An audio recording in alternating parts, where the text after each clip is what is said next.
So I just wanted to make sure and ask you a question. Do you pay any membership? Because think of it, $50 by 1,000 person, it's $50,000 a year. Now you may say, oh yeah, it's a good idea. How do you get 1,000 person? You don't need to get them in 1 week. You have the entire year.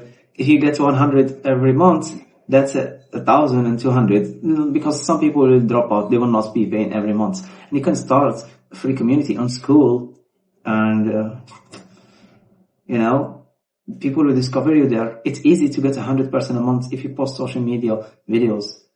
It's not that hard, especially when you tell them the community is free and you're just gonna give the ideas and everything you're learning. Even if you don't have something to sell right now, something you think it's worth the value, you can start by saying, I'm gonna be learning in public and I want to gather a community of people who are learning with me the same topic that I'm learning, the industry or the hobby or the art or the science field or the business scale. There's so much wins here, but I'm crushing this content. I don't care. I'm gonna make content. I'm sorry to scream at you, but yeah, it was just an idea. It's not an original idea, but I wanted to make a quick 2-minute video to do the math for you.